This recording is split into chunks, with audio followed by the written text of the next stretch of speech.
Yeah, okay. So, as you know, I guess tonight we are going to have this workshop about workshop.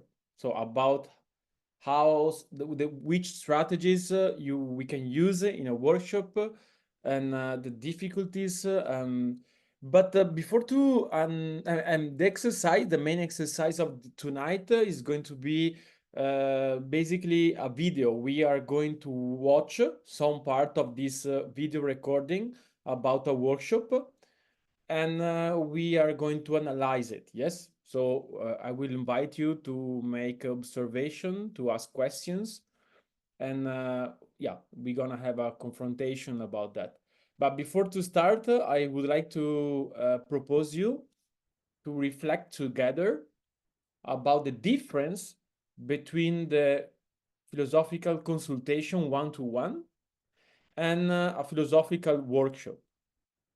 So I prepared a Google Doc. I will send you in the chat. And you should be able to enter and modify to write on the Google Doc. So I suggest you take a couple of minutes and you write at least two main difference you're able to think between workshop, philosophical workshop, and philosophical consultation. Of course, there are different things in common, but now I would like to focus on the main difference. Yeah. Is the task clear for everybody? Yeah. Good. Yeah.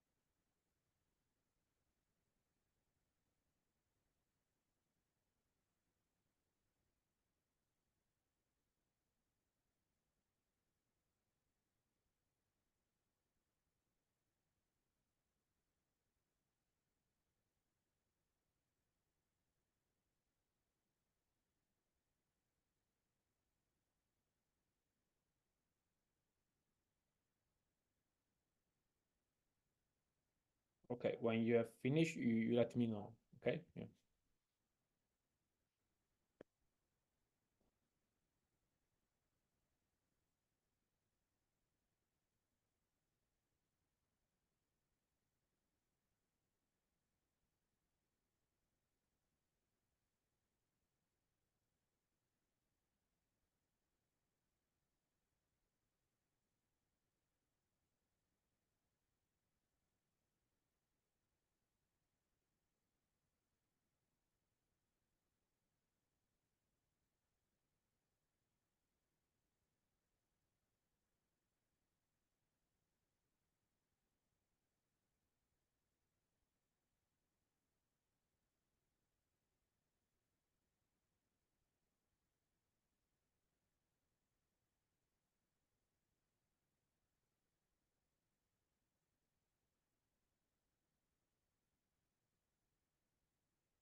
Isabella, did you find the doc?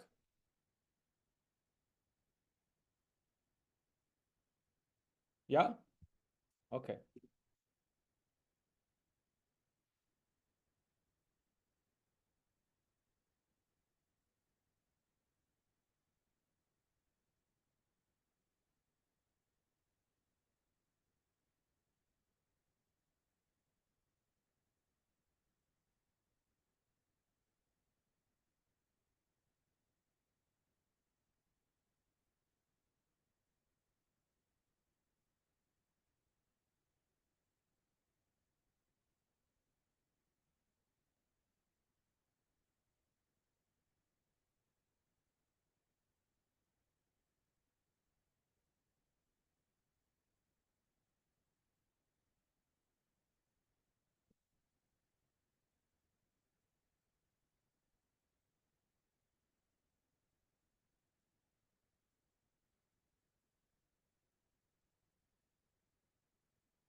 Okay, I propose you finish to write the last sentence and then we start.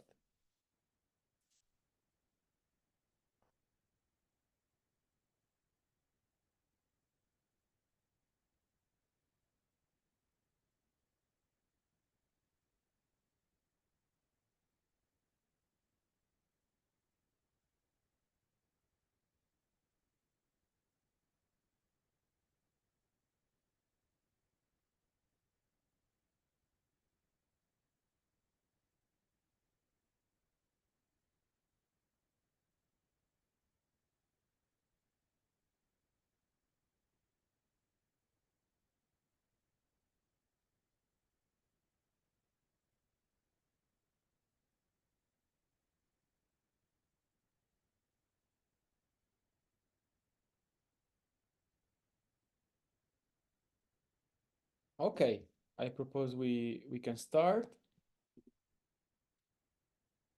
Okay, who want to share the first difference she found in the between the two modality of philosophical practice? Uh, Isabella, did you raise your hand or was your child? Yeah, but I can do it anyway. Your child push you to Yes. to say something. Good, good. Okay. So yes, the first difference I explained is quite obvious. It's the difference that in consultation there's one-to-one, face-to-face contact, and in a workshop usually there are more people. Yeah, So this means that in the workshop the thinking process is not only in the client or in the conversation between client and philosopher, but it's a group process, and you can use the group to reformulate statements, to ask for confirmation, to get a view. How many people do understand, how many people don't understand, how many people agree or don't agree. yeah, good, good. Okay, so basically, your idea is that the different numbers of people included in the situation offer different options to the philosopher, especially if he's running a workshop with more people.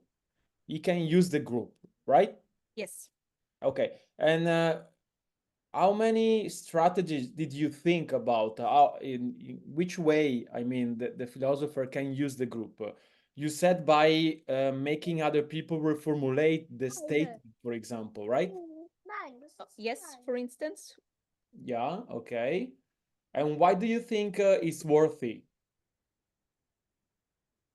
Because reformulating shows if an idea is understood.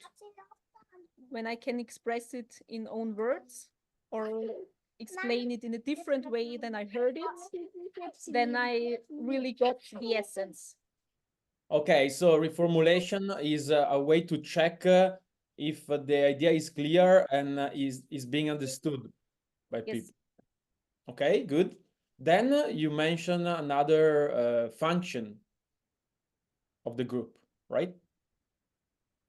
Okay.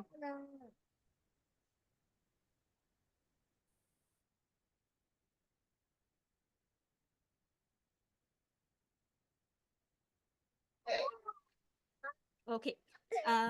Yes, the other idea was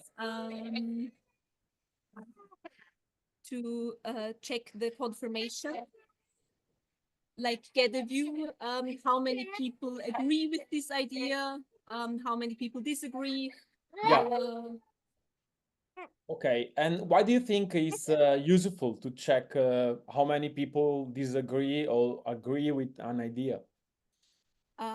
it can basically it shows the popularity of an idea, Yeah. but it can also show the diversity in thinking, that an idea can be acceptable and like, okay, there are people who go with it, and at Yeah. the same time there are people who don't go with it, and both is reasonable. Okay, yeah. So basically, okay, you show how popular is an idea, and maybe you can show also someone if it belong to a majority or a minority of people that agree with us an idea on another, right? So in a way, the group give you the common sense, yeah? It's an example of common sense, the majority of people who agree with an idea, yeah? Okay, yeah. Okay, good. So you found two difference, which are, let's say, good aspect, Isabella, yeah? Good aspect of the workshop with the group. But can you think of something which is negative in being in such a situation with a lot of people instead to be one-to-one? Something that can be an obstacle for thinking. Yes, and the very psychological phenomenon of group pressure. Okay, And yes. people tend to have the wish to go with the majority and like to be understood and to have this confirmation by others. Ah, And okay. So in a way, is if you are in a group, uh, because of the pressure, you could you tend to go with the majority, yeah? or to agree too fast, maybe Okay. with, or to give an idea up too fast because no one can follow you. And why do you think it's the main reason why people do that in a workshop? What to push them to go too fast or go with the majority? Mm.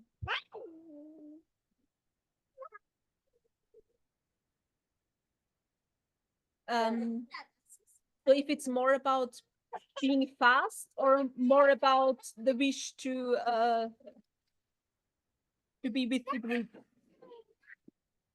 Bitte dann räum sie ganz weg, Roland.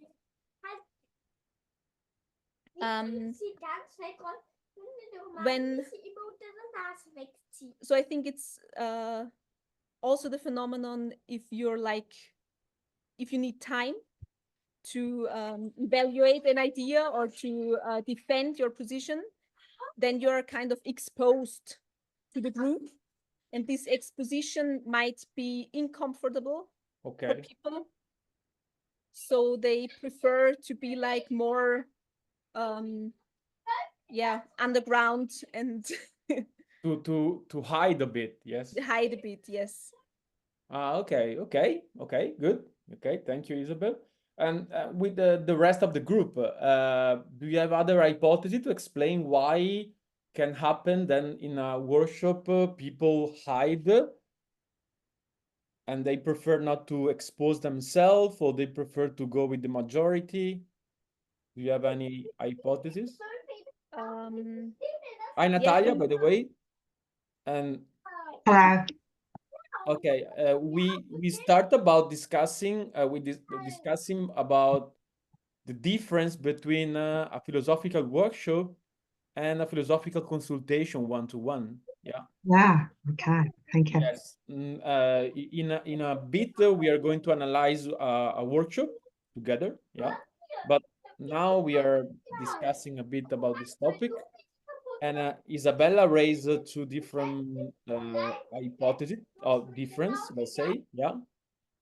I mean, one main difference, which is that in a group you have more people and you can use the group in order to create thinking, yeah, in order Yeah. to make people think.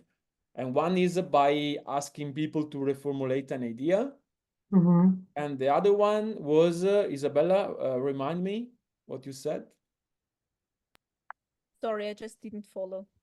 No, the second idea you propose as a strategy, the first one was a reformulation by other people. The second one was checking the common sense and Okay, looking yes. for Checking conformity. the common sense because you ask, for example, who agree with this idea, and you have basically usually a majority, a minority. Sometimes can happen that the the group split 50-50. That's very interesting, by the way. But usually there is a majority. Yeah, that can be useful to, for example, to make aware the person you are dialoguing with if he belongs to majority or minority. Yeah. Yes, sure. Yeah. If his idea is against the common sense or is with the common sense. Yeah. Okay. Yeah. So, are you discussing more the pros or the cons of being with a group? No, now the last question I asked to Linda and Stella was why do you think in the group there is this tendency to hide? Because I asked before Isabella, do you see even negative aspect in the philosophical workshop? Yeah. Yeah. Some dynamic that can be an obstacle for people in order to think. And she said, yes, people tend to hide because of the group pressure. Yeah. And now I was asking if you want to say something, you are welcome. Why people tend to hide, which is the fear or which is main cause Yes. make people hide? One of the most obvious causes is that people fear to be assessed. Assessed. Assessed or judged. Yes. Judge. Yes. Yes. And the fear of judgment is the main. Yes, fear of judgment, and they fear that something that they might receive from the group contradict to their image. Okay, so you Natalia, you think that the fear of judgment is bigger when you are in a group than when you are one-to-one with another person? Sure, yes. It's Why? much bigger. Can you explain it? Yes, because in one-to-one there is some kind of intimacy where you could build a relationship with one person and you could sort of feel more secure. Yes, I agree. Yes. But you can be judged anyway, even if you are in intimate relation. So how do you explain that in a group is this fear is bigger? But I suppose how could you? Well, when does this fear diminish? It diminishes when another person starts to speak. Okay, so when another person, your vis-a-vis, starts to talk, you immediately feel whether it's dangerous to be with him or her or not. Because subconsciously we divide people to those with whom we are whom we like, and probably whom we feel secure, who are more supportive of us, and the other who are less supportive. Okay, so let me now give you an example how to use the group in a workshop. Yes. Yeah. So now I'm asking the rest of the group who understood what Natalia just said. Raise his hand. Okay, Natalia, are you surprised? Yes, I am surprised. Okay. Why are you surprised? I'm surprised because something which is so obvious for me is not obvious for the group. Okay.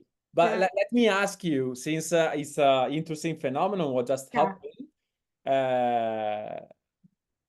did you notice that sometimes or often, I don't know, happen that you take for granted something and you say something that for you is obvious that other people have a hard time to understand it, or is the first time here? No, sometimes it happens, of course, it's normal because we come from different backgrounds. Wait, but I don't understand. If it's normal, why are you surprised?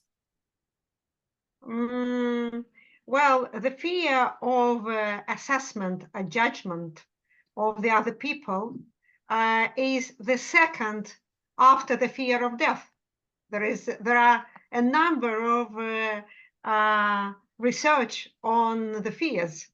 So the fear of death is the most fearful, okay? And then the next after that is the fear of being judged by other people. It is well spread and known and researched, and therefore, well, I think it is so popular. I Yeah, thought it is but so yeah, popular. okay. But okay, let me ask you. Do you think you answered my last question, or you are speaking about something else now? Yep.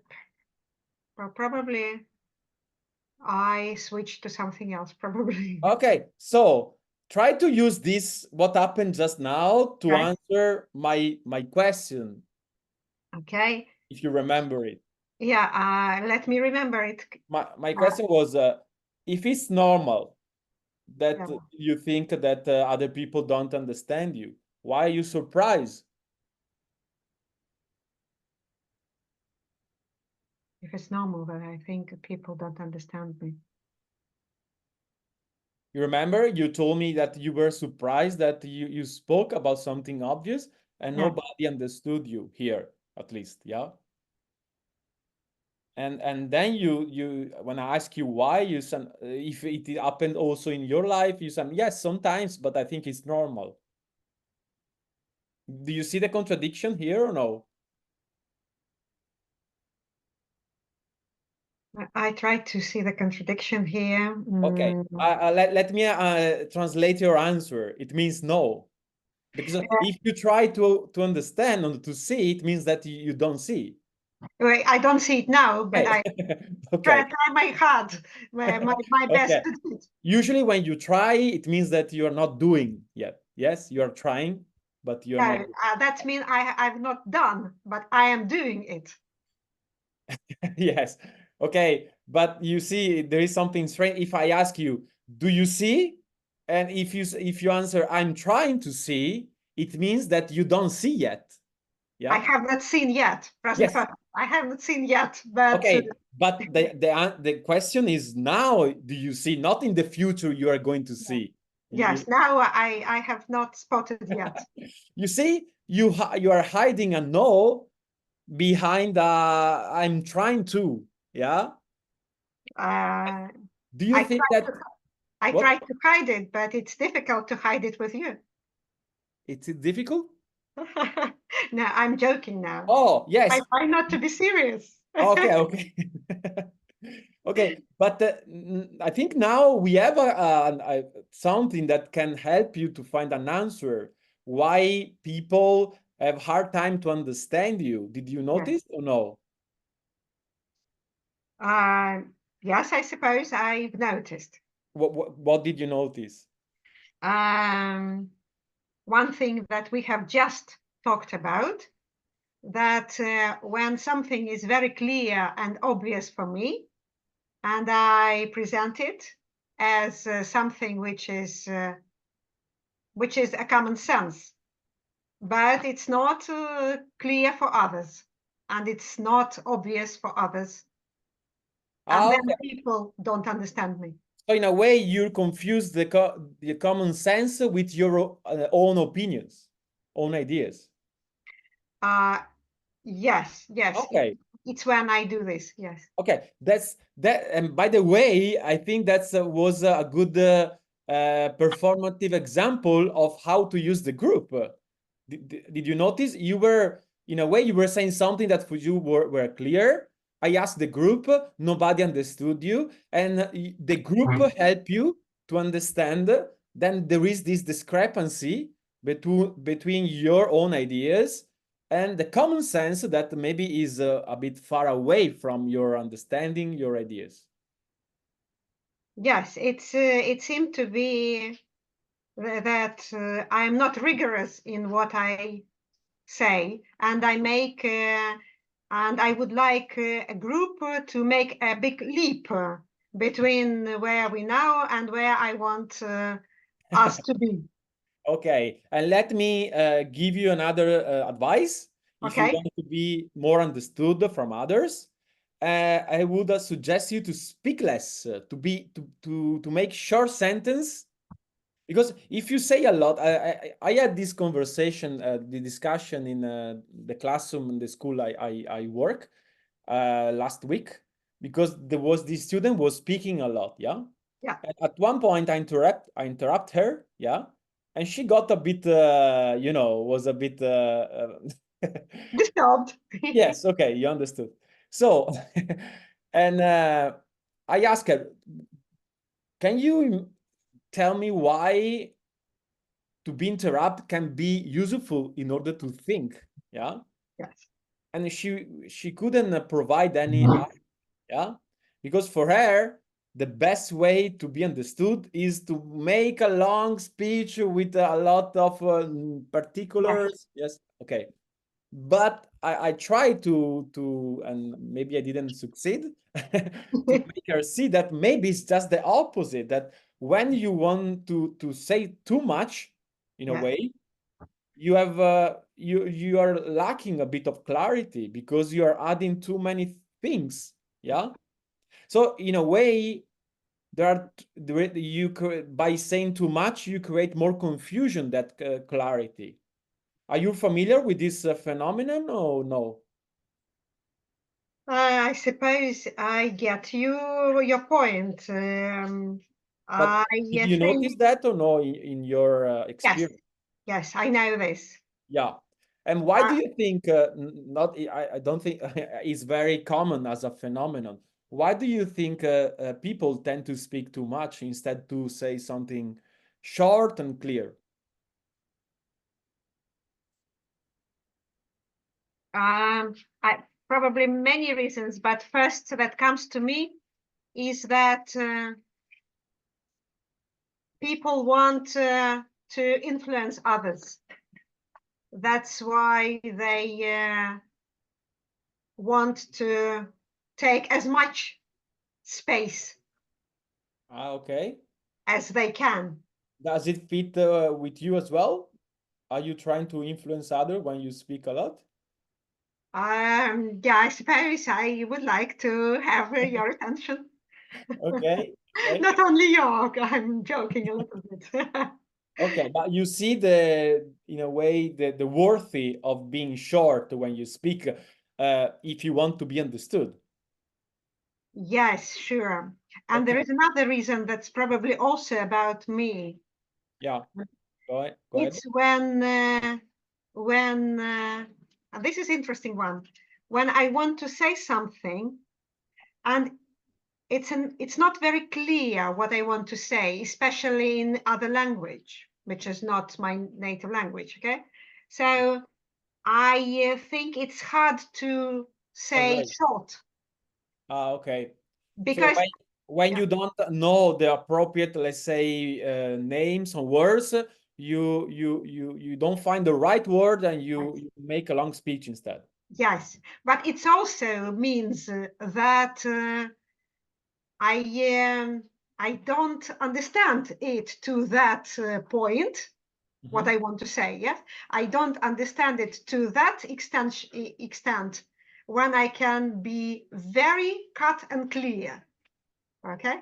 Yeah.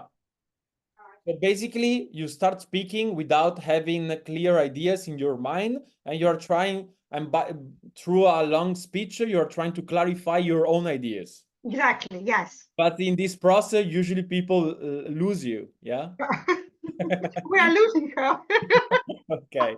Okay. Let me give you a last another hypothesis, Yeah. which is I don't know if it's about you, but I observe in different people, myself as well, that people tend to make long speeches and to say a lot because they have a hard time to choose. They want to say too much, and they are not able to, in a way, create a hierarchy in their mind, so Mhm. an order, and they want to say everything, but without an hierarchy they create confusion and people have a hard time to understand them. Make sense? It makes sense. So there is no structure, like No structure, no order, no selection. Yeah. yeah. Uh-huh. Selection. Mhm. Yeah, yeah. So in a way, it can be a symptom of greedy. Yeah, you want to say too much, you're greedy, You don't want to lose any ideas of yours, and so you cannot choose, because choosing imply losing something. Yeah. Yeah. That's true. Thank you. Okay. It makes sense. Okay. Okay. Good. Let me ask the rest of the group if they have any comments, observation about this little dialogue and the use of the group I just made when I was speaking with Natalia. Something you observed, something you didn't understand, something you that surprised you, or if you have any questions.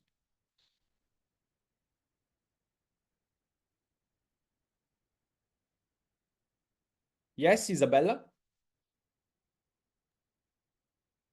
Sometimes I have the impression that you could have used the group more. Yeah. And for example, like ask us for hypothesis, what's behind the long speech. And then I wonder when you decide to like do it yourself, the conversation, and when is the moment where you say, okay, now I go for the group. Okay, I think it's an interesting question. Do you have a hypothesis to answer your own question, Isabella, or no?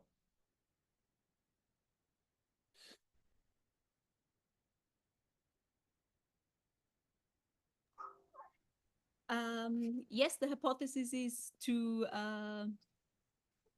you prioritize like what's the topic for the group, where is like the when we can have a learning effect by doing it ourselves, and when it's more about like the direct work with Natalia to show something and then go on, because it needs less time. Okay. Okay. But you remember when I used the group during the dialogue with Natalia? Or no?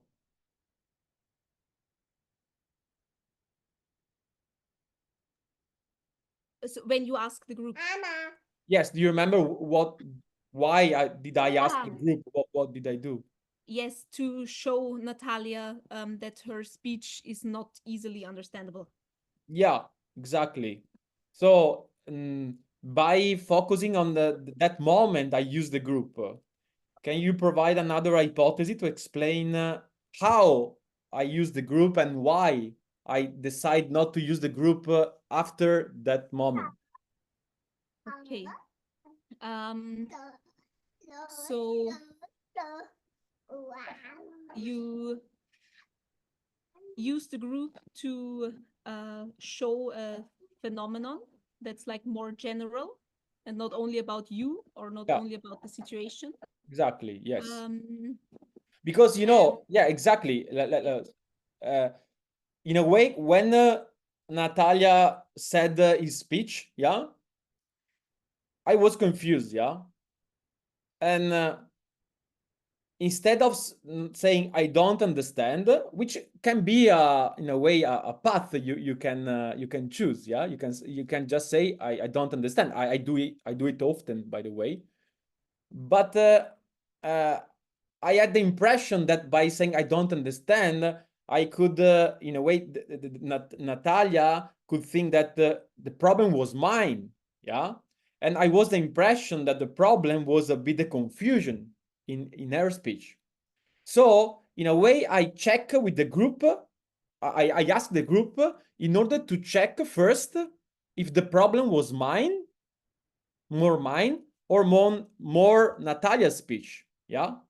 And when I had the confirmation by the group that the problem was more in the speech of Natalia, I said, okay, so it's not me, because sometimes I don't understand because I'm not in a good shape, I'm a bit distracted. So I had the confirmation, and then I used the group to show this phenomenon to Natalia as well.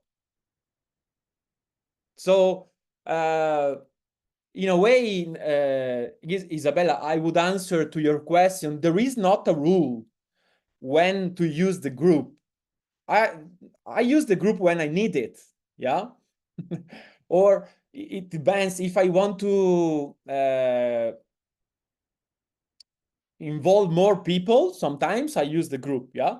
But sometimes I use because I need it, because I don't understand, because I see, let's say, some strong resistance in the person, and the group is something like through common sense, through asking who agrees or not, to show the person something, yeah. Because often the person thinks that they take something personally, they think it's you. But if with the group you can show there is something, there is some bigger problem than my understanding, yeah. But I agree with you, I could use more the group, but I decided to use the group just when I needed, and that was the only moment I needed through the discussion with Natalia, yeah. But yes, indeed, it's possible to use more the group. In a way, it's a choice. It's a choice. Yeah. I don't know if I answer you, Isabella. Yeah. Okay. Good. Other comments or questions about it? By the way, by reflecting about this, we are already thinking about the workshop strategies and how to lead a workshop. Yeah. So we are already doing the workshop. Linda, I see you're thinking something, and I'm curious to know what it is. What I'm thinking? Yes. Yeah. Yeah, you said it is a choice when to use it and when not to use it. And I was thinking if there were moments where you were making the choice, other moments than when you used it. So if there were other moments when you thought, should I use the group now or should I don't? Yeah.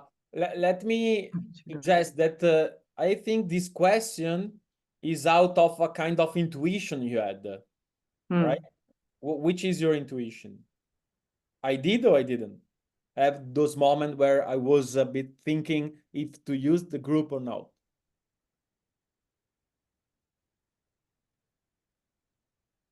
Or you don't know? No, I think you didn't. Okay. Okay. Who thought in some moment I was a bit indecisive if to ask the group or no?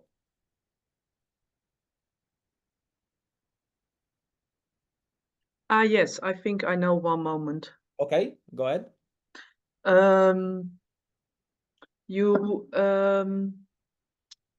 You talked with Natalia about her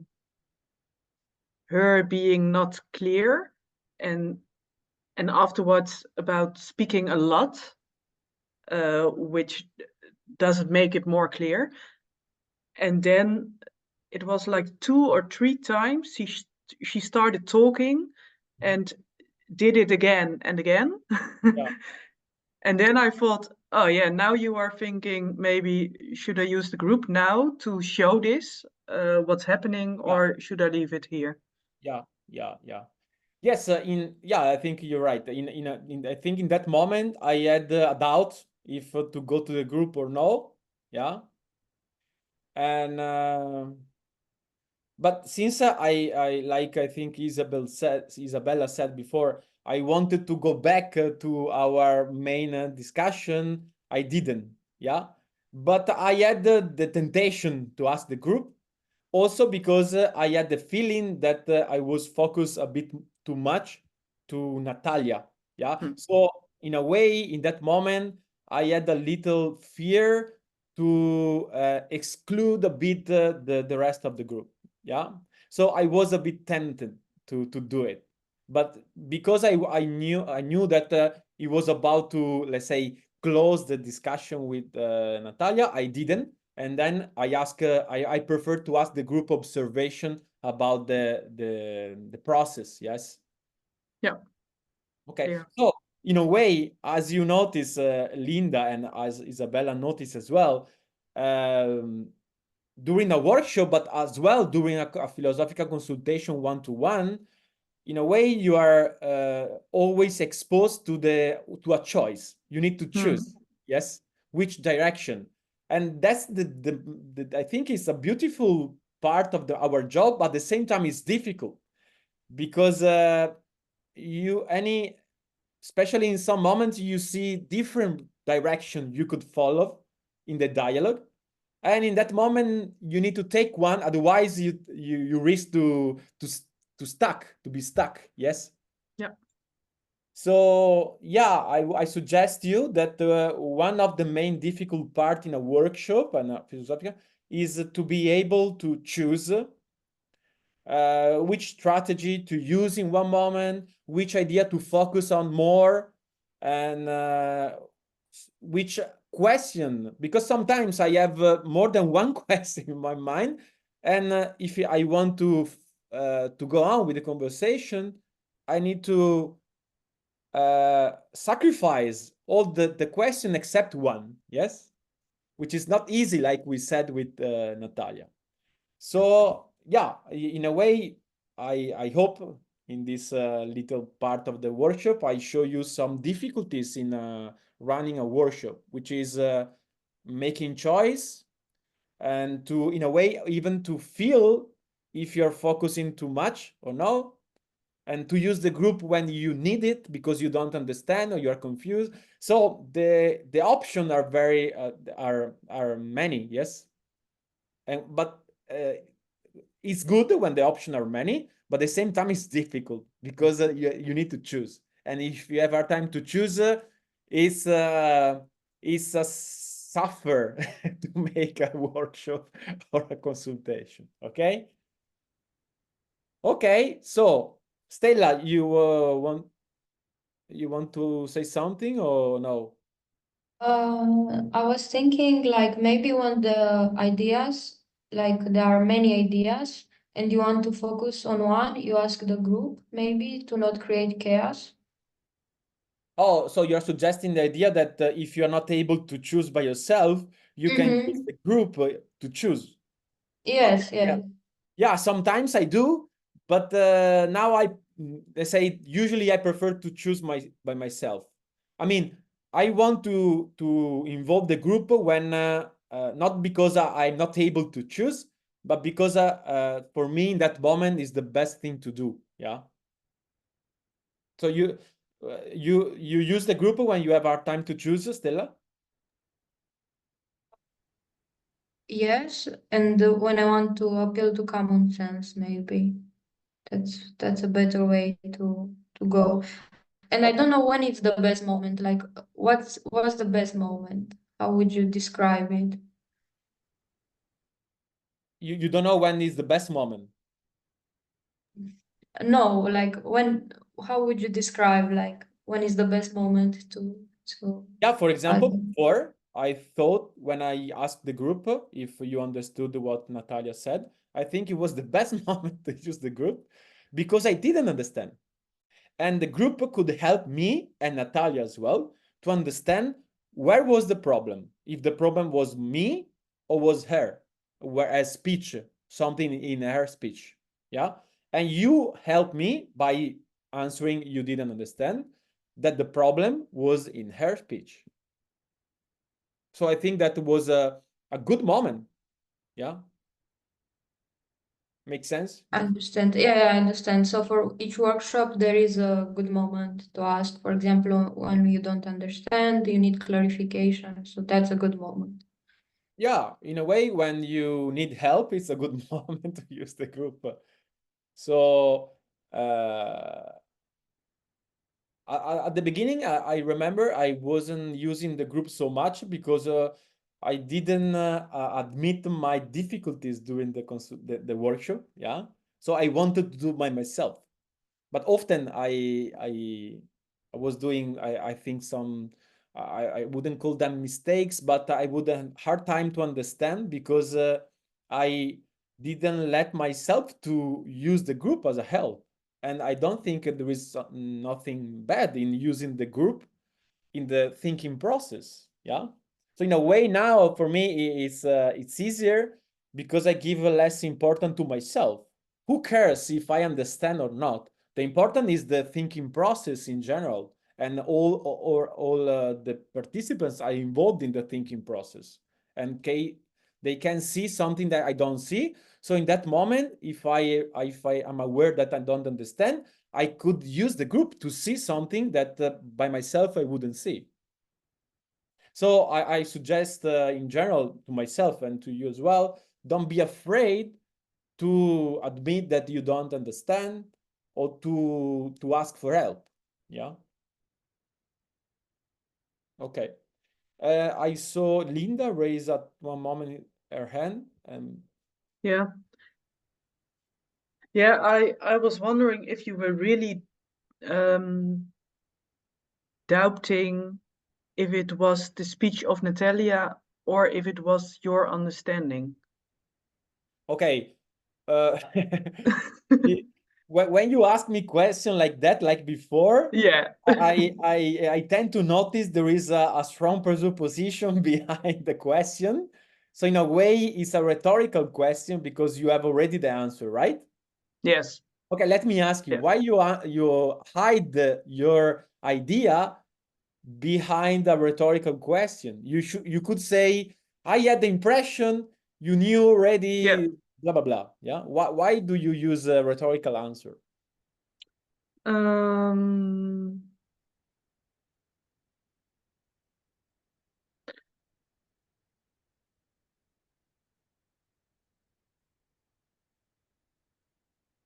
Or you can Yes, provide a general hypothesis in general why a person should ask a rhetorical question instead to say his idea. Yeah, maybe insecurity to just drop the idea, but still want to say something instead of Okay. ask Okay. something. So the rhetorical question is a way to protect your idea, right? So Yeah. if you are insecure and you are afraid to throw your ideas, and you instead ask a rhetorical question that hides your idea behind, it means that you use the question as a protection of your ideas. Yeah. But what is the danger? Since you agree that when you want to protect yourself, you perceive a kind of danger. Yeah. I was with this question, I heard myself do it. Yeah. And I think it was because I was afraid to insult you of being being a liar. You wanted to be a well-educated person, yeah? Okay. Yeah, that was You it. know that in a way, it's more likely that you could offend me by asking me a rhetorical question than to throw your idea. Yeah, because then you cannot defend yourself. Yeah, Because it's because uh, in a way, you're a bit cheating with the rhetorical question. Yeah. Yeah. Okay. Anyway, don't be afraid to offend me. You can say straight on your. I know that in normal life, it's better to be, let's say, to be careful and to protect yourself when you speak. Yeah. But here you can speak your mind. So, can you just say straight your idea? You said that you asked the group because you doubt if it's not clear because of me, I don't understand it, or if it's not clear because of the speech of Natalia. And I think you knew that it was the speech of Natalia, and you knew that the group, the majority of the group would say, I don't understand it either. And that's also can be a strong way to use the group. So you can show her that it's not you, but it is general. Okay, so your idea is that I use the group not so much for me because I saw already that confusion, but more to show her that confusion, that Yeah. the problem wasn't mine. Yeah, okay. Yeah, I agree with you. Yeah, I think it's more like that. Yes, Yeah. yes. At the same time, I tend to be a bit insecure person, just like you, yeah. So when I don't understand, even if the practice usually, like you notice, help me to see straight away if the problem is more me or the other. But sometimes I need confirmation anyway, yeah. But yes, in a way, it's more. I did it more for Natalia than for myself. But don't think that I am a sure person, yeah. So sometimes I need to have confirmation as well. Yeah? Mhm. But yes, I agree. It's more the second one. Yeah. You see, you didn't offend me. You said something good. Yes. Okay. So, but now let me wait before to start the last Natalia. At one point, I saw that you raised your hand and then you didn't have the chance to speak. You want to say now or no? I wanted to say that to But add. now you are practicing the silence because you spoke too much before, right? No, Was I a can, joke. It was a joke. I can add something to Yes. your discussion with Isabella, I suppose. I think I raised my hand at this point that probably you could think of using the group depending on the topic of workshop. On the Uh, topic. yeah, so Explain. uh, Explain.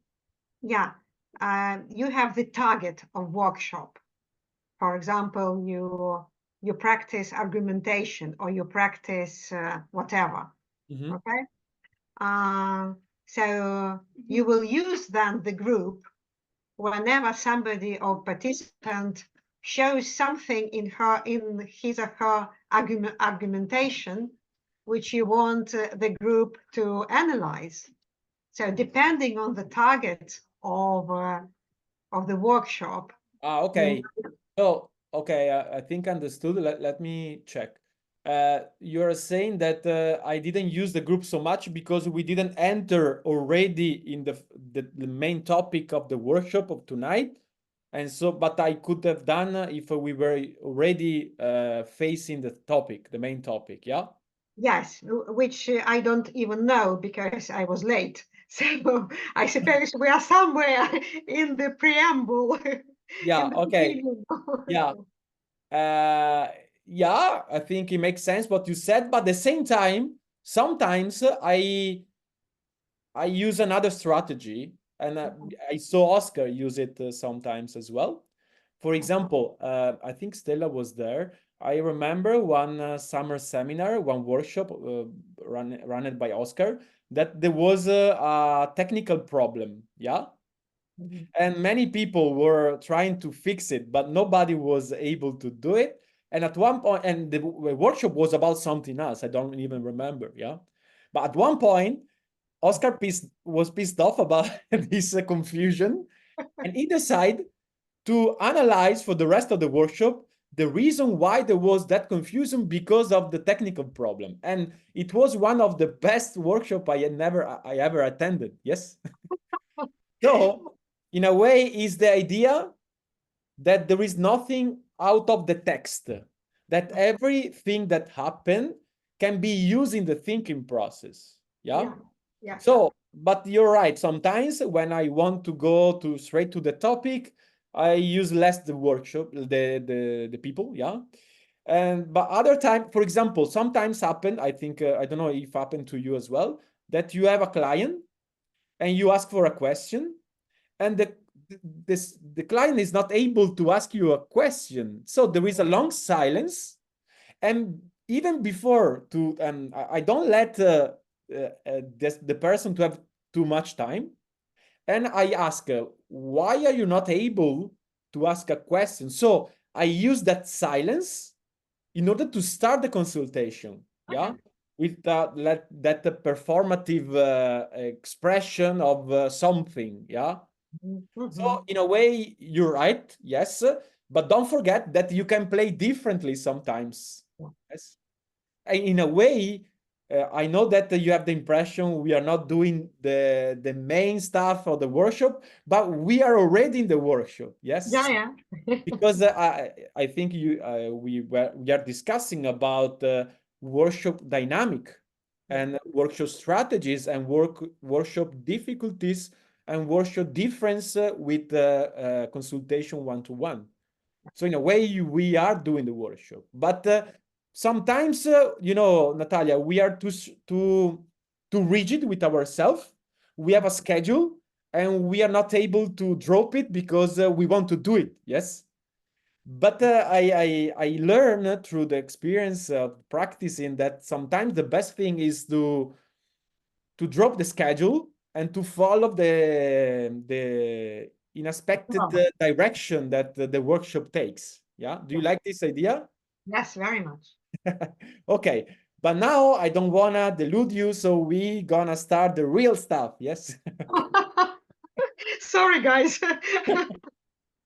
Okay, so now we can start the real workshop. And basically, I have three options. And now I want to use the strategies that Stella suggested me before. I want to use the group in order to choose one option.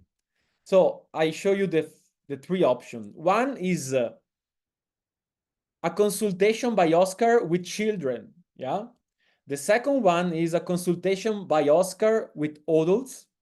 And a third one is a consultation. I mean, sorry, I said consultation, but I meant a workshop. Yes. And the third one is a workshop by Isabel with adults. So now you can express your preference by voting. So who won the first one, which is workshop Oscar Children? Okay, Isabella. I can tell why you prefer children. And then the second one, Oscar with adults. Okay, so Isabella, sorry, but democracy is terrible. It's very. So we are going to check the second workshop, which is Oscar with. Okay, here it is. So now I explain what we are going to do. I will share the screen, and I will show you some passages of the workshop. And by the way, you are invited to write down some any observation you have. But also, if it's something very important for you, you can stop me. I will stop the recording, and you can ask me, or you can say what you want to say. Yeah. So it's up to you. You can decide to follow for 2-3 minutes, let's say, until I decide to stop and to write down some observation. Either you can choose to speak and to say, Andrea, I have a question, and I will stop straight away. Yeah. So now let's start.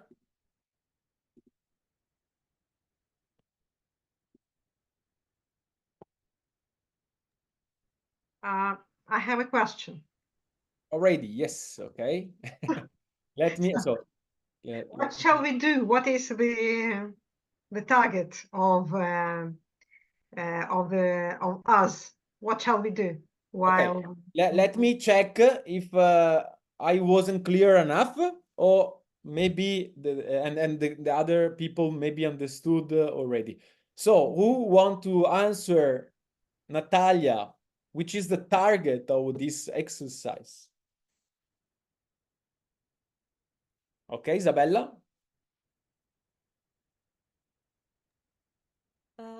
To have an example of a workshop, and our task is just observe, and whatever we find is questionable, or when we don't understand something, or when we think something is remarkable, we can go for it. Yeah. So in a way, Natalia, in the first part of the workshop, I decided to give you an example of something between us. yeah, and to Mhm. reflect on it. And now we are doing the same through another workshop by Oscar. Yes, yeah, I see. Thank you. Yeah. So I think it's complete because I think it's good to experience straight away. I mean, directly, yeah, and Yeah. then you reflect. But I think it's also good to see from outside a completely different workshop. Yeah. Yeah. Yeah.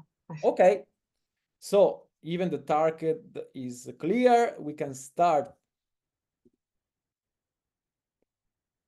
And yeah. So. Elder, are you staying here or going over there? Yolanda, you stay here? Okay, more than it might seem a priori. I don't know if you've been thinking about it because I don't know how much. Okay.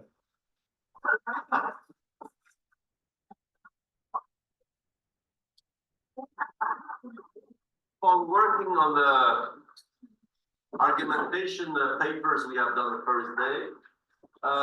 So I don't know if you've been thinking about it because I don't know how much it's meaningful, you know, or if it's only a formal exercise. So does anybody have a particular problem or question about if you were insisting on this work, right? I'm insisting on this work. So I don't know if somebody has any problem with it, wondering what we're doing with it.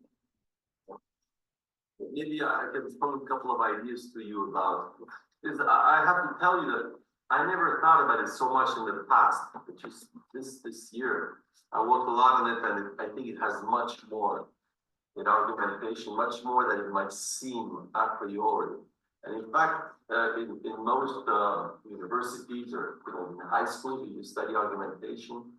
It's always thought as a bit of a formal thing, rhetorical. But the more you go into it, the more you get into the nitty-gritty of thinking when you think about it philosophically.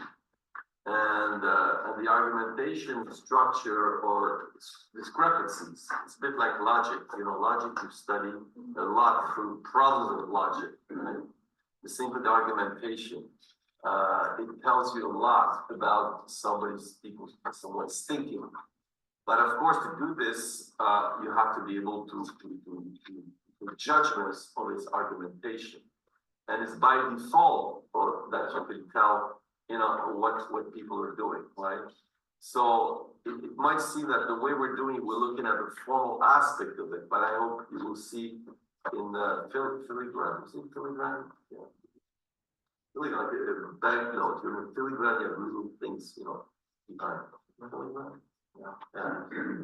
Filigree, you see, you know, in between. But it might not be obvious at first. Be patient. You should start seeing it. You can see what's going to happen if you really acutely listen to argumentation. When you listen to people, you will perceive much more the internal structure of their speech through these argumentation discrepancies, right? You know, consultation, but even in daily work, you know, discuss with people, you ask questions, you listen to what's going on, and then it can tell you a lot. So it's sort of developing the fine-tuning of the ear, you know, the mental ear by doing this, right? So yesterday, who was here yesterday? Probably do this with me. Raise your hand. Well, a few people. So we started some, we'll go on. I would like to do is yesterday, since Hector was here, we started working. And somebody closed that door, is going to need to see them. Just that please, we have refused the criticisms that were done to him. The two, one, because Okay. So let me ask you now, what did you observe about these 4 minutes we've been watching? Any strategies, any particular choice that struck you? Anything. So let me go out from there. Yeah.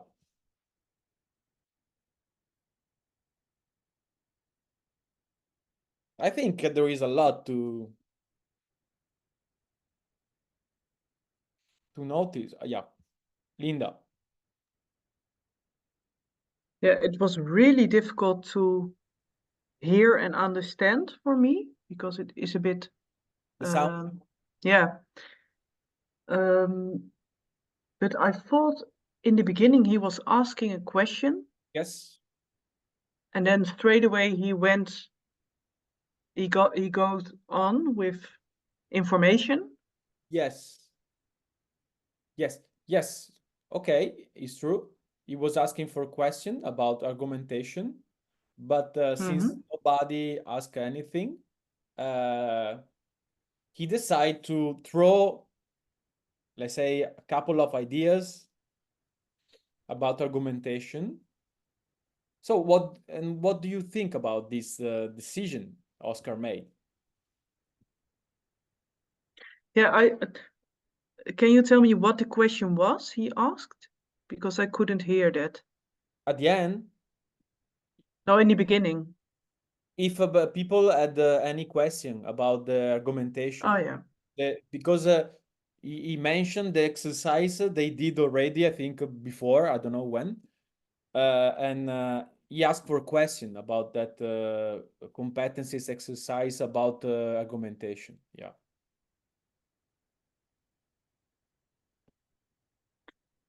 Yeah, it was very quick that he went. Okay. That he.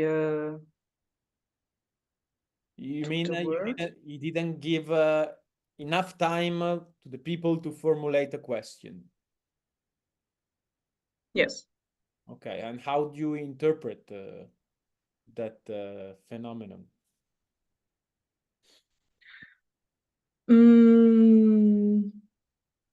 Well, there's a possibility that he thought, okay, maybe I first need to tell something about this or that, and then we get there. But I think it's interesting to notice that a workshop can start in different ways. Yeah.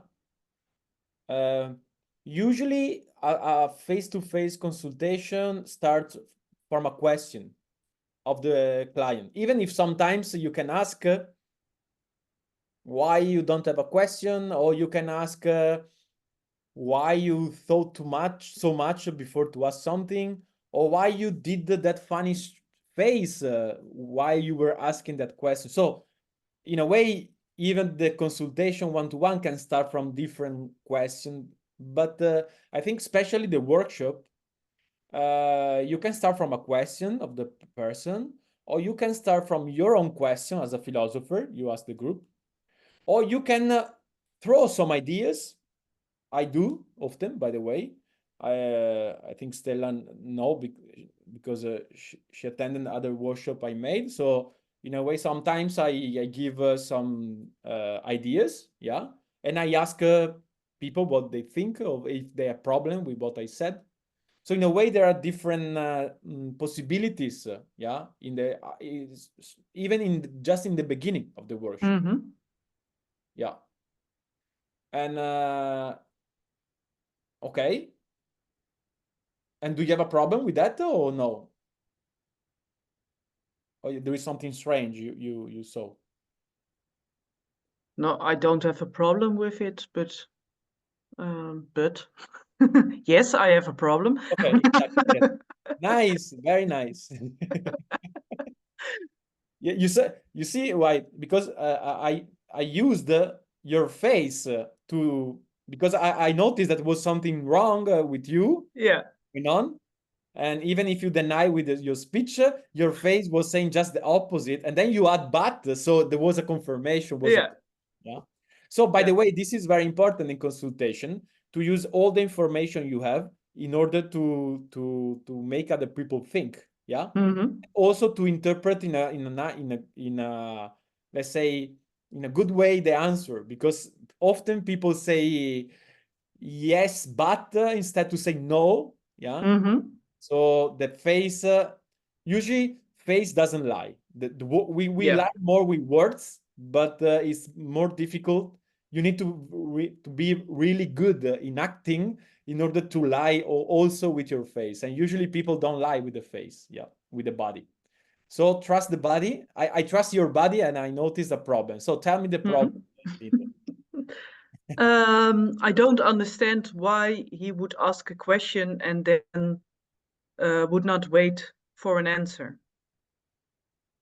Okay. And by the way, okay, the problem is that you don't understand, or that you think there is something wrong with that?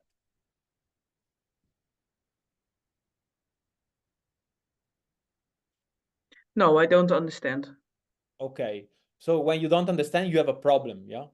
Yeah. Because you would like to understand. Yeah.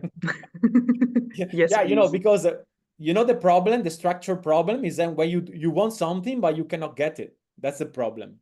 Mhm. So here you want to understand but you cannot. So you have a problem. Okay. Who want to help Linda to solve her terrible problem of understanding?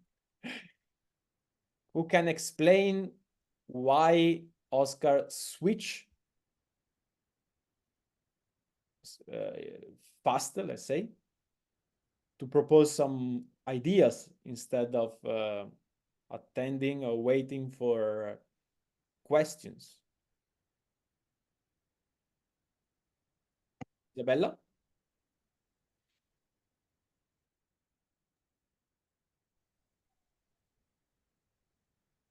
As I understood, his question was about a task the people already did. So when he says, is there a question? They don't have to think about in that moment if there is a question, but the question would have aroused the moment they did the exercise or they handed it in. So they would have had the question already. Ah, okay, okay. So your idea is that Oscar didn't mean to make them think a question in that moment, but he was checking if they already had a question. Yes. Okay. Yeah, do you think it makes sense, Linda? The Isabella hypothesis?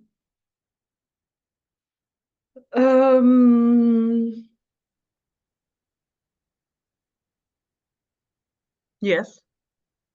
In a way, if you have already something, and if you want to check if someone has already that something, you don't need that much time. You just Yeah. ask and you see if someone has it.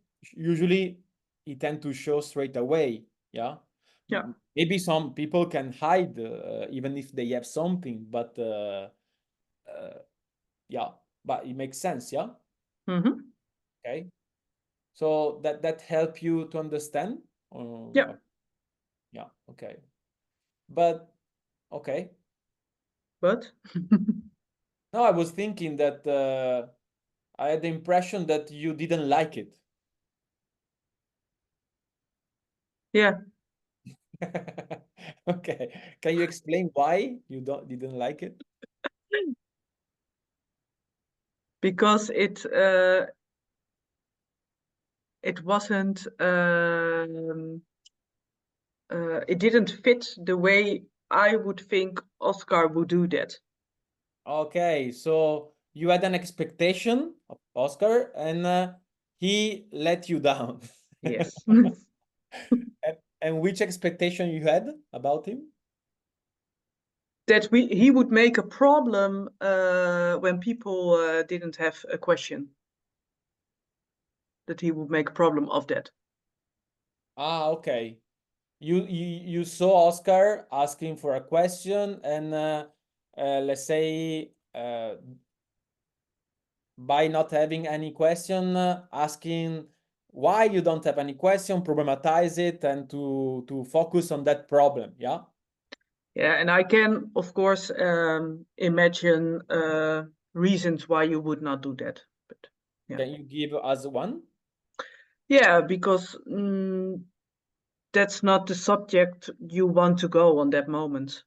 Yeah, like Natalia said before, sometimes you prefer to go and go by the schedule you had in your mind already. Yeah. Yeah. But yes, I suggest you don't be too rigid. I mean, sometimes even if you see Oscar do something, it doesn't mean that all the time is that option is the best one. I know. Do you tend to absolutize the strategies or things in general? Yes, Okay. I think so, yeah. Yeah. I don't like it, but I do it because And I want to understand. And then I think, okay, now I've got it. But that's not how it works. yeah, but yeah, I don't think you won't understand. I think you want a solution for all different situations, which is Yes, I want a recipe. you wonder exactly. Yes, yes. So understand is some. That's why I had the impression you were not liking it, because there was a kind of how do they call it? I think is uh, when there is something in your mind that contradict is this dissonance, cognitive dissonance. Yes. Yeah. Okay. Yeah. So I think in general it's very important to be plastic, to listen other and to perceive the situation. So in a way, if you want the recipe, it means that you are not very good in be in the present, yeah, and to use what is happening, yeah, to decide. The recipe is a way to avoid decision, by the way, because you know already what to do in all the situation. But that's why I told everybody before that one of the most difficult part of leading a workshop or even a consultation is making decision. So don't be afraid to make a decision. Otherwise, you become rigid, and you want to apply just one rule forever. Yes. So that's the difficult part. But I think when you succeed to do it, it's also more funny. Yeah, because at the moment and you see more, and you can choose which path to follow, and it's more an adventure. Yeah. Why is boring? You just do what you learn, and you are a good student, but you're not a philosopher. Yes, I Okay. agree. Yeah. Okay. I Uh, see Natalia. Yeah. yeah, I would like to say thank you guys. I understood now that I am on the wrong group. Oh, Okay. Okay. But it was very interesting with you. I was late, and that's why I didn't understand that there are two links. There were two links. But now, when I understand, when I started to think of workshops, I understood that, well, this is not what I chose. I chose consultation, counseling, individual counseling, and not workshop. But wait. When I explained to you that we were speaking about workshop, you didn't have any doubt that you were in the wrong workshop? Oh, well, I thought that it's okay to speak on the workshop. Well, this topic is also interesting. Okay. Okay. You say you are greedy. You want to do all the workshop together.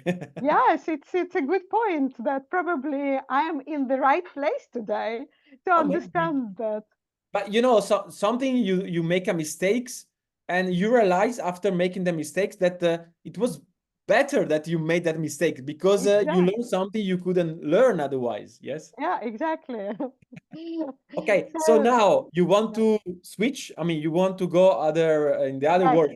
I double checked with Leila whether it was my mistake Okay. to join, But and Nadia, she it was said, fine anyway. So I'm happy you made that mistake. Yes. yes, I'm happy too. Thank you very much, guys, and Okay. See see you you next next time. time. Bye Next bye. mistakes. Bye bye. Good. So, and you have, yes, please have your own nice mistakes today. Okay. Okay. Thank Bye you. bye. Ciao, ciao. Bye.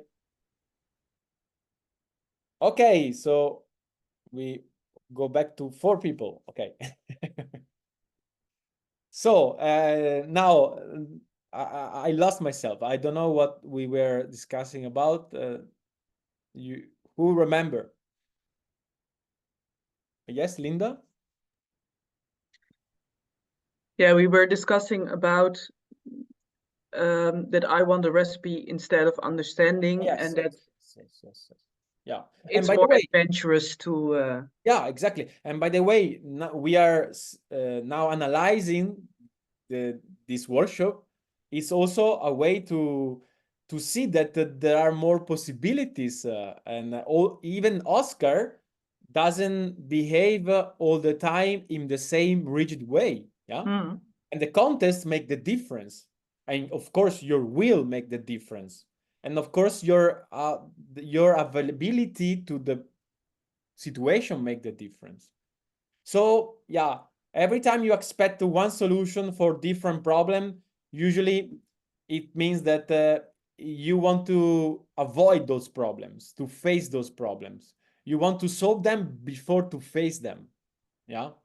So I suggest you don't be afraid to have problem, because if you are in the present, any problem you have, I think you have a good chance to find a way, yeah, to deal with it, even by asking the group, for example. So trust more yourself, yeah, Linda. When you want a solution for all problem, it means also that you don't trust so much yourself Mhm. or the contest. But Yeah. trusting is very important in the thinking, yeah. Okay. Other comments? Other observation about those 4 minutes?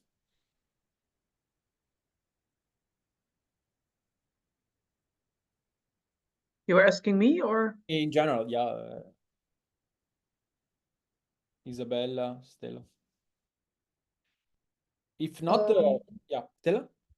Maybe he gave an introduction to argumentation. He made a distinction between what they learn at school about argumentation, that it's rhetoric, and what are they going to do, which is philosophically argumentation. That's what I noticed. Yeah, yeah. And why do you think he decided to say that? I think he might see that they're new people, so they weren't familiar with what he was doing. So he gave a small introduction, maybe about what he's going to do with them, prepare them. Yeah, yeah, I agree. I would add that he's trying to motivate people that Mm-hmm. exercise they are doing is not just formal logic. Mm-hmm. Of course, there is formal logic, but it applied to the consultation, to the dialogue. And in a way, if you do that exercise, you have the chance to see better the other, to the other way of thinking. That's which is the one of the main point of the consultation. So in a way, he was trying to, yeah, to help people to see the interest of doing that exercise. Yeah. Yeah, I see, I see. And by the way, I use that strategy often in school, because motivation is very important. And if you don't have people motivated to listen to you, it's difficult to teach. It's difficult to do anything. Yeah, or you could do anything, but it's useless because nobody is paying attention. So it's a way to to take people and to push them to have more attention to what you are doing. To echo, engage is the right word. Is engage people. Yeah. Okay. Yeah. Good. And I saw Isabella.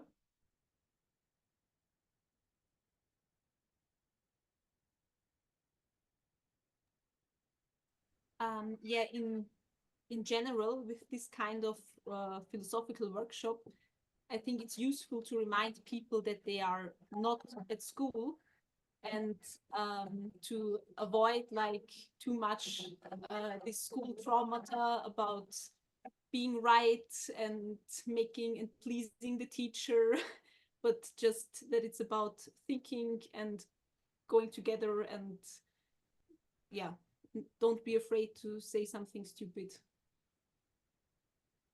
Okay, but can you explain the link what Oscar said? Your idea is that he want to, in a way, ensure people that they can make mistakes without problems. Yeah. not to be afraid of making mistakes. And I don't see the link with what he said. Can you show me? No, it came up to me the way Stella explained it, that he was pointing out the difference in how they experienced argumentation probably until now, and what he wants to do with them. So I just took the idea to make it in general, that this can be a good way when you have new people and start something new, when they're not used to this method, to point that out at the beginning. Yeah, I had the impression about what Stella said, and that Oscar was trying to clarify the distinction between, let's say, academic philosophy and philosophical practice. That the philosophical practice can use some knowledge, some even formal logic, some academic knowledge, but the aim is not transferring knowledge. Yeah, it's not just the abstract part. There is also the subject part, the subjectivity. So in a way, he was trying to, I think, show the link between the exercise that could seem a bit abstract and the main function of a philosophical practice, which is to think through a subject, to have a dialogue with the subject, and to push the person to be more aware about his way to think, and maybe if you do well your job, if you're lucky, to push that person a bit out of his own subjectivity. I had, more than making mistakes, I had the impression that that was his main, let's say, motivation in making that distinction. What do you think, Isabella?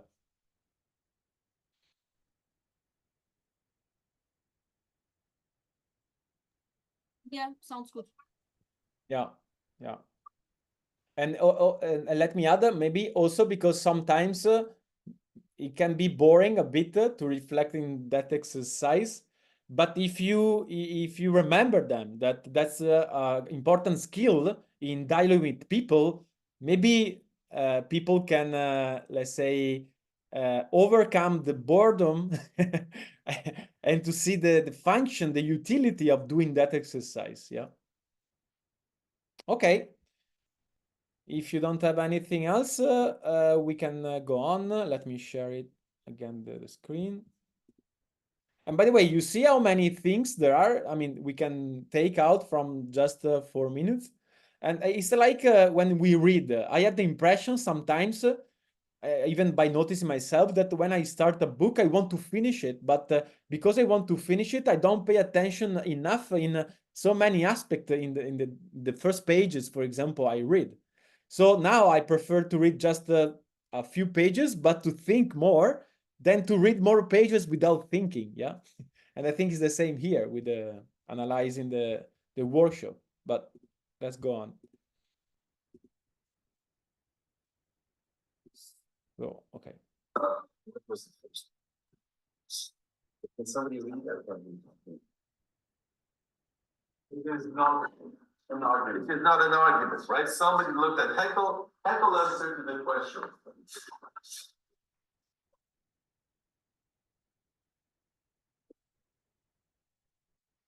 The universe is an invention, and Haeckel answered no, since the universe is a creation. And somebody told him this is not an argument. But yesterday we finally saw this was a performative contradiction, because that person saying that is exactly doing the same thing it's accusing Haeckel of doing, which is very funny. And performative contradiction is a very interesting concept, right? People that in what they're doing, in the action of what they're doing exactly what they're saying you should not do. Or there's a contradiction. It's very interesting. And I think it has a reason. I call it exorcism. You know, exorcism for people that don't know, who don't belong to the great Catholic religion, the true faith. Don't know, but somebody comes and tries to chase the devil out of you, right? And I think by chasing the devil out of others, actually you're trying to chase it out of yourself. the thesis. No, we want to start a debate on exorcism. But it's very funny people that say, don't do this, but they do it themselves. So, it's like, I don't know what it is. An intuition by their own problem about it, but it's a very common feature, right? In this case, performative contradiction or in general, I think it has a lot to do with some kind of exorcism, but anyway, I would decide this esoteric interpretation. But there is so, he's telling that there's no argument, but there's no argument in the criticism. And the second one they raised, can someone read it? The second was, I believe as you, it's a creation, but it's so made by my faith. Right. So we refuse this criticism because there's nothing forbidding someone to use space as an argument. Right? Nothing in the absolute. You can use it. Again, it depends, No. But the faith can be full of argumentation like any other. And in fact, if it's not religious faith, it can be some other kind of faith. It is a rather subjective argument, or it can be an authority argument. The world was created 7 days because the Bible said it. I'm not like the Bible or don't know the Bible, but this person has used the argument of the authority of the Bible. Not after I can say that whatever about I don't agree, but it is a form of argument. But you see, it's a very specific form of argument. It tells you something about the way it's functioning, but it's an argument. So by saying your argument is based on faith, well, why not? We all do this, right? It's one of the moments where one of the form of argumentation. So I won't go back through this again unless something people don't understand. You can ask, and we're going to try to see though. Even though we refuse it to criticism, if there is a problem or not with the work of Hegel. But before, for people that were not there, is there something you didn't get about what I just went through? I was summarizing yesterday's discussion. Anybody's got a problem with something I said, but it's 2 refusals? Yeah? You say if a person uses an argument to show something about how the person functions. Yeah. You could also just, for the sake of the game, come up with an argument. Maybe I'm not a believer, but I just think of this argument. Yeah. What does it say about me? Well, see, this is, I get this very often. People say, how about if someone in a consultation tells you things they don't believe or stuff like that? This is how we regularly give this. Well, I see, but okay, when you have a 1 hour personal, generally gets visible because it's going to be things appearing. And you have a lot of what I call bullshit arguments or even bullshit questions. Once this Portuguese guy, that professor, that for some reason had to do consultation because that's the way it was. And so he tried to get out of it. I said, well, I don't like to go to the swimming pool, not there. But it's the funny thing about the human mind is it doesn't matter what you do, you always get caught with what you do. So the idea that someone can trick you, blah, blah, blah, is maybe there's such a powerful mind, if I've never met it, but if it does exist, he's a genius, and he doesn't need consultation anyhow, so congratulations for him. But it's such a, what I call, hypothetical case, and such a rare event. Maybe I heard there's such a guy living in the Himalaya, and he's like, it's very possible, but I don't see him in the workshop. Okay, so let me stop here.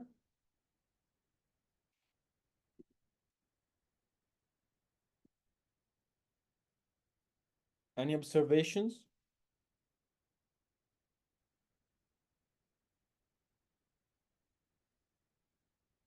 Was the sound good enough to hear?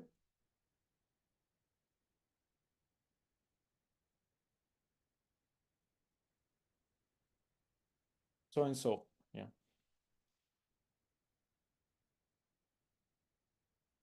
Anyway, you spot something, you have questions, you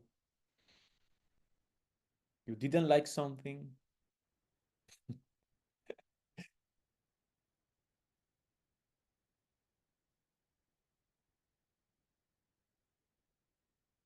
Linda. Well, I did like something. Oh. And not because it was what I expected. Oh, wow. You're making progress. I just liked it.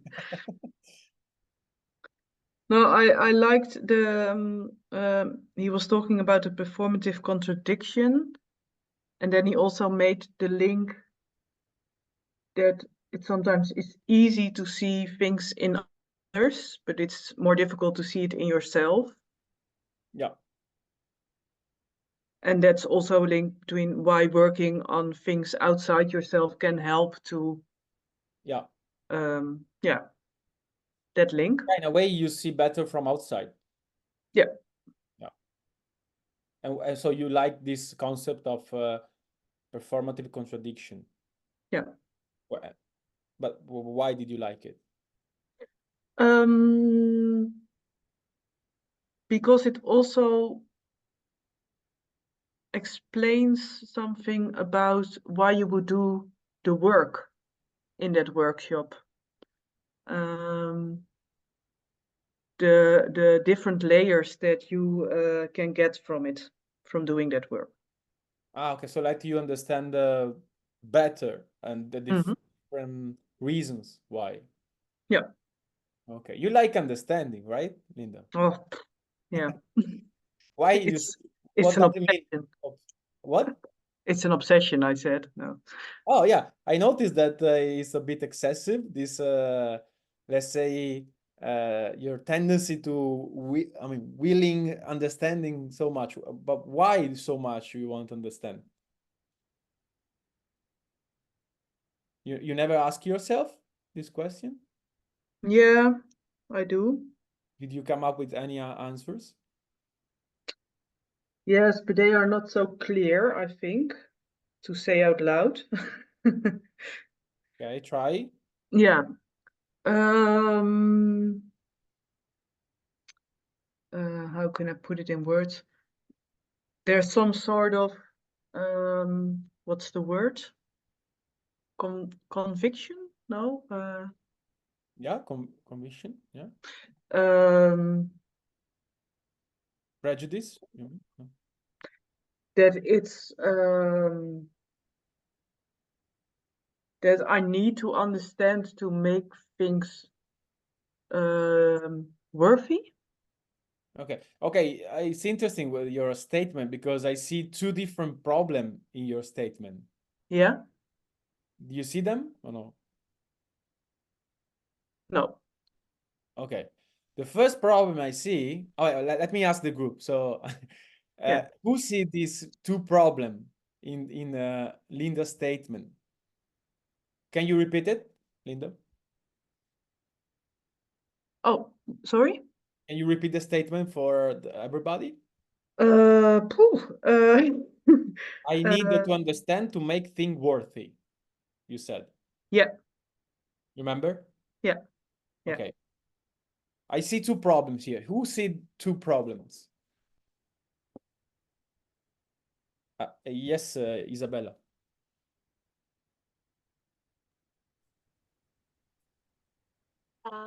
I see one problem. Okay.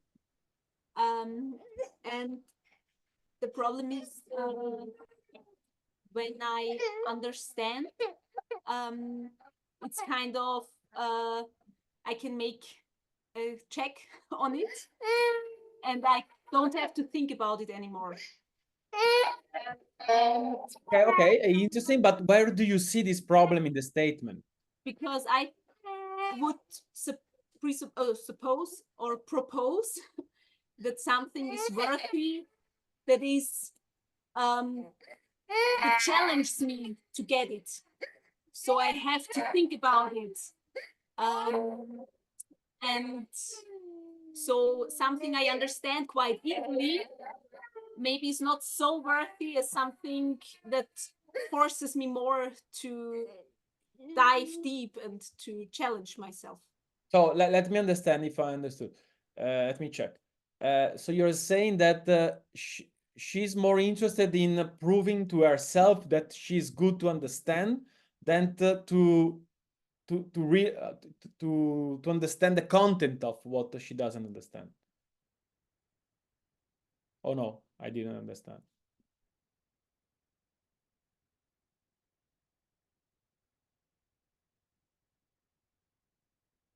I see you're struggling, but with your Yeah, first tell me if maybe I didn't understand, but let me know if I understood you or no.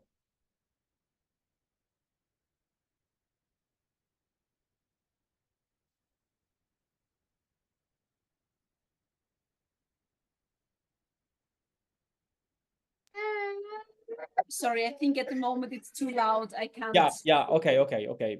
Maybe later, if you want, you can say it again. Yeah, okay. Oh, Stella, do you see two problems in her statement or no? Well, I can start with one problem that it's clear that she sees things that she doesn't understand as unworthy. And if you see a thing you don't understand as unworthy, what's the motivation to understand it? It's a contradiction.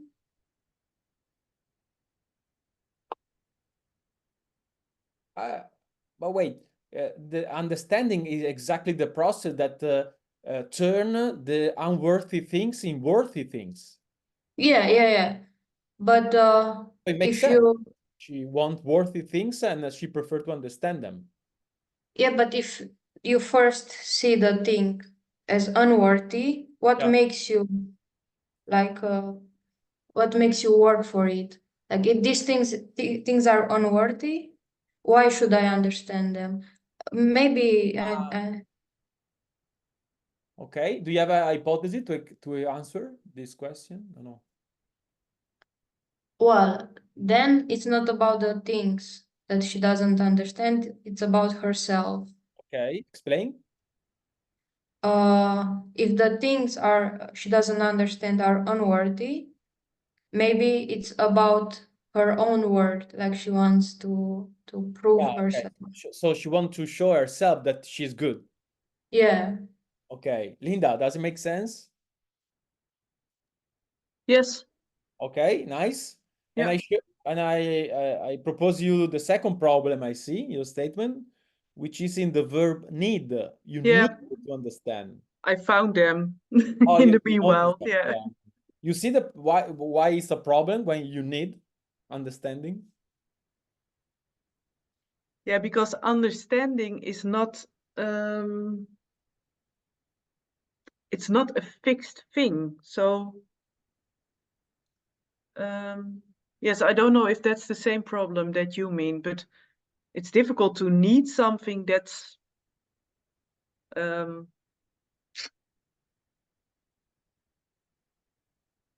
yeah, what do you need then? Okay, let me tell you. Yeah. When you are in a need, you lose freedom. You cannot not do it. Yeah. Uh-huh. So you cannot not understand because you need understand. So it's a kind of it's an addiction or Uh-huh. obsession, yeah. Yeah. And plus, I think maybe it's something you were saying is that in order to understand, first you need to be exposing something you don't understand, something that is obscure, confused, is Yeah. you know. So if you need to understand, it means that it's terrible when you don't understand. Yeah, Yeah. makes sense. Yes. Yeah. But let me finish with this with one question. Can you tell what is good in not understanding? Can you find something good?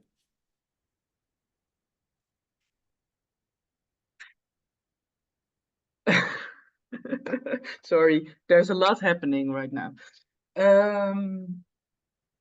Because I immediately want to say yes, of course, but you see, when you want immediately to say, it means that you want immediately to run away from that moment where you are thinking and you don't know yeah. yet. And by the way, learning it imply not understanding. When you learn, you understand something that before you didn't understand or you didn't know it was existed. Yeah. Yeah. And that was, I think, is important part of the Socrates the method, which is to first you admit that you don't know, so you reconcile with your ignorance, and then you can see, you can learn, you can develop your let's say new knowledge in a way. But if you don't accept, you don't understand, is terrible, and is in a way many people, they don't learn because they cannot accept that moment where they face they own ignorance. Yeah. Yeah. So in a way, if you go too fast to the understanding, it means that you are running away from that fear of not understanding. But why is so terrible not understanding? What's wrong with that? Yeah, I don't believe there's something wrong about it. Yeah, but in a way, what you are telling us and how the way you behave, it proves that for you is something bad when you don't understand, and that's why you need to understand. Yeah. Can you conceptualize the idea? What's wrong with not understanding? What's wrong with not understanding? Oh yeah, for me. Because not understanding is an important part of the thinking process. Yeah, I know. It's what I do for a living, so this is really a problem. What do you do for a living, by the way? Sorry? What do you do for a living? Yeah, I give workshops Okay. in philosophy and art of questioning and things like that. Yeah. And every time you don't understand something, you feel terrible. Yeah, so all the week. Yeah. No. Okay, so what's wrong with not understanding?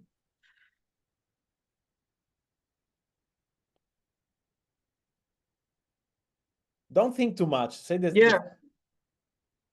Yeah. I don't know, but before I said the thing about make things worthy, and I was already seeing, oh, that it's not things, is it about me, myself? So what's wrong with yourself then? Yeah, that it's not enough just to be. Ah, okay. So in a way, you need to prove that your existence, I mean, you deserve your existence by understanding. Yeah. So if you don't, okay. So understanding is the way you deserve to exist. Yeah, I think so. Yeah. So you make your existence worthy, by the way. Otherwise you feel not useful, not there is no, your existence doesn't make no sense without understanding. Yes. Yeah. Okay.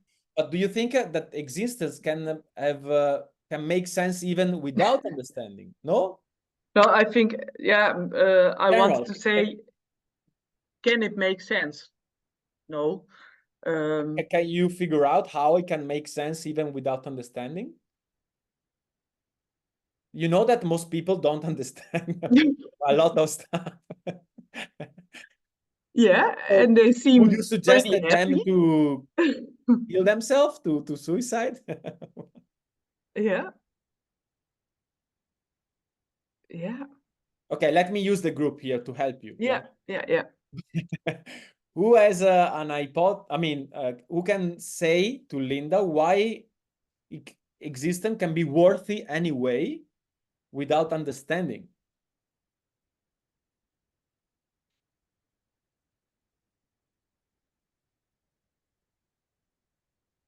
Okay, Isabella?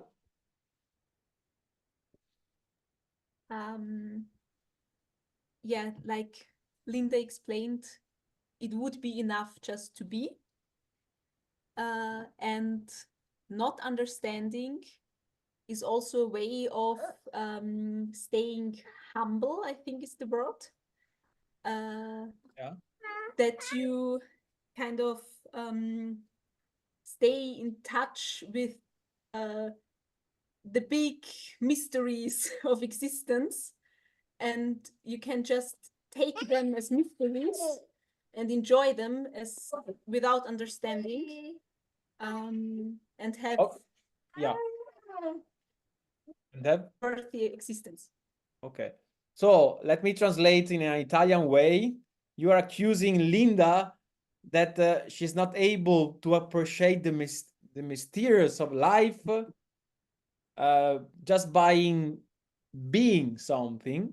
So she needs thoughts, concept to make life worthy living. Yeah. She cannot reconcile with existence without knowledge, without understanding. Yes or no? Yes. Yes. Okay. Is it true, Linda?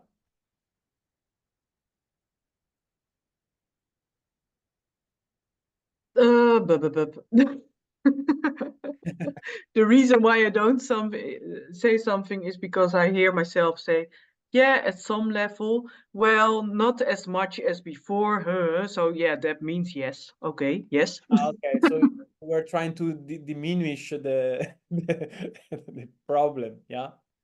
Yeah. And by the way, it's funny because I don't know if you remember that in the apology of Socrates, Socrates says it at one point during the process, during the court process, yeah?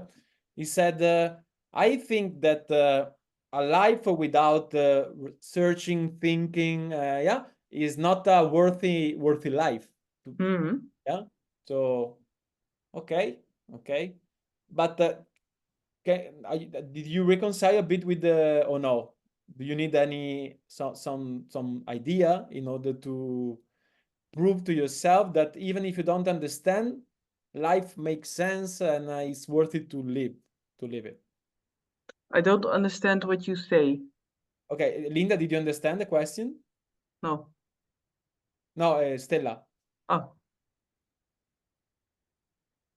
So you ask her if the idea of the mystery Isabella proposed makes sense for her, and it's enough for her to Yeah, to take this. reconcile with the existence without understanding. Yeah. Yeah, yeah. Linda, now is clear? No. Yeah. It's enough, the idea of mysterious, that mysterious is a way to be in contact with the essence of the world. Mm-hmm. You like it? Yeah. I like it. Yeah. Okay. So every time you don't understand something, instead to say, oh, no, Linda, you need to understand, you can say, okay, Linda, enjoy the mysterious of life and existence and be in touch with the mysterious of life. And you will see that to run a workshop will be much more fun than before. Yeah. Yeah. Yeah. And by the way, not understanding is the condition of understandings. Mm-hmm. Yeah, yeah. Okay, okay. So I see that it's 9 o'clock. So even if we watch just 7-8 minutes, I suggest we stop because I think the important thing here is to think about the different dynamic, different solution, different options we have and different problems we need to face when we are running a workshop. And I think we did it. But so I want to conclude by asking you if you have, let's say, ending comment more about the process, maybe, or more about an idea that was important for you and you think it could help you to, let's say, improve your relation with the workshop and with the philosophical practice.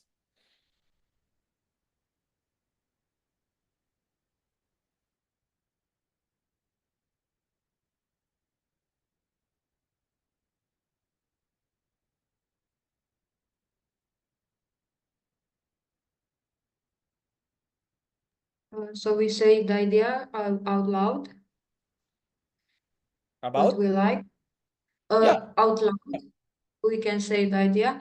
Well, I liked the motivation, like you proposed the idea of motivation during workshop, like Oscar did, like a little presentation, challenging the audience. And I saw he used some provocative, some words like exorcism during the workshop, so it was like a word that stuck with the audience, and I liked this way of motivating people to Yeah, pay it's attention. important to engage people when in a dialogue, yeah.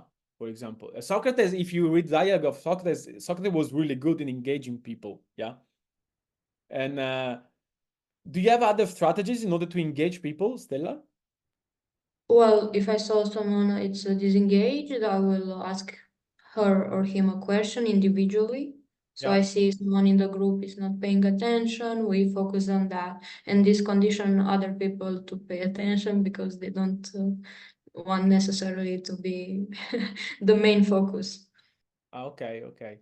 Okay, I give you another strategy I use, and I noticed that is very effective a strategy. I ask for help. I see, I have a problem.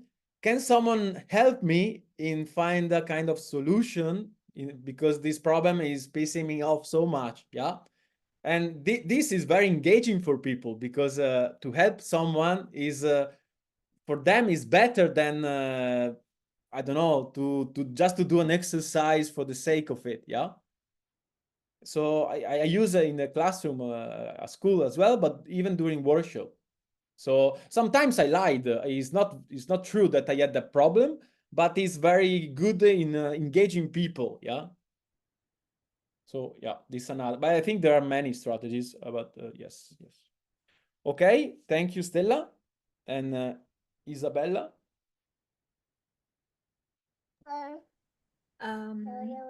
Yeah, the most important message I take for me as well is to stick with the moment and don't look for the recipe, but just look at the present. And yeah, of course, it's about getting techniques and ideas and find different possibilities, but then just decide and do something. Yeah, yeah. And one question that I have is how to decide when to answer a question and when to go for the performative dimension or to go on the meta level with the background of the question. Yeah.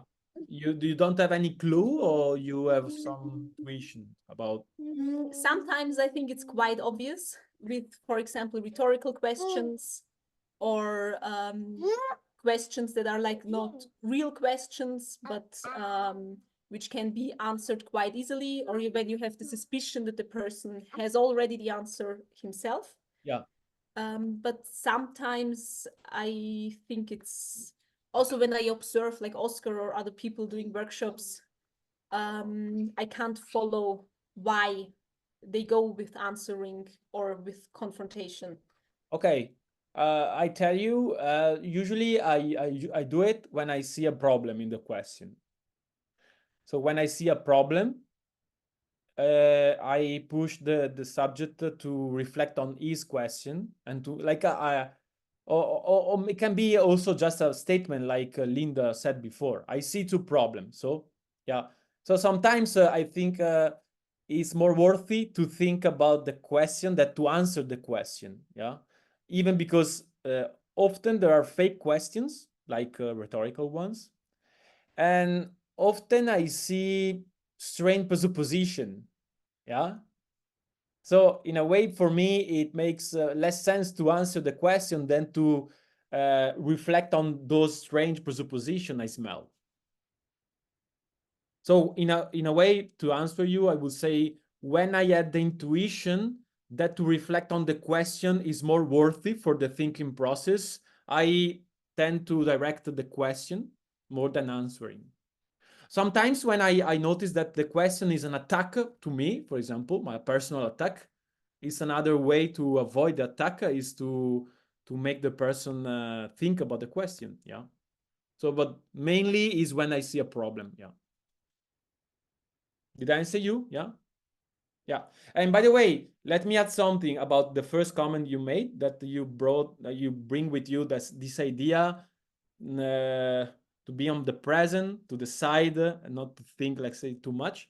You took this idea by the dialogue I had with Linda, yeah? So you see, in the workshop, sometimes we have the impression that just when we speak, it's a worthy moment, but often we pick more when we are observing other people dialogue between each other, yeah? So we don't need to be afraid, like I am sometimes, that we are excluding people, yeah, from a dialogue, because that dialogue with that person can be very worthy for other people observing from outside. Like, for example, you remember that at the beginning you told me, I had the impression you could open more times with the group, which is true. But at the same time, don't forget that even a dialogue observed from outside can be very worthy for the group. So the group is not excluded, but is put in a position where it can observe better the dynamic of the dialogue. And it can learn something like you did, by the way. Yeah. So yeah, don't be afraid. And I tell you to tell myself as well, don't be afraid to exclude people. Okay. And last comment by Linda. Yes, I have 2 words that are doing all kinds of things. Understanding and trust. And I'm looking forward to play with the put one thing more into the other and stuff like that. Yeah. Yeah, in a way, I would suggest to you that in order to understand, you need to trust. And sometimes you want to understand so much because you don't trust.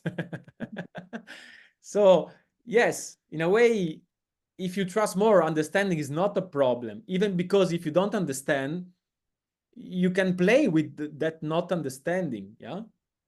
So, you know what? Sometimes I fake I don't understand because I think it can be useful for the other person to explain better his or her reason about some ideas. So in a way to fake that I don't understand is a way to force the other to create some argumentation, to not to take for granted that their own ideas, like for example Natalia did at the beginning. Yeah. Yeah. So not understanding, it can be also a strategy. You're afraid not to understand, but remember that you can use the not understanding to make people think. Yeah. But in order to do it, you need to reconcile with not understanding, because your obsession of understanding it's more about yourself. It means that you focus more on yourself than on the other. So if you focus more in the other in the process, you don't care about understanding everything. Yeah, it's not the aim of the dialogue to understand everything. It's to think, which is different. Yeah. Okay.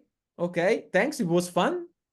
I enjoy not understanding everything and and yes. So I hope I see you, I don't know, sometime in the future in other workshop. And I will upload the recording if you want to see it again. Yeah. And if you have any comments, question, you come up later, you can write to me. Okay. All right. So thank you, everybody. See you next time. Thank you. Bye.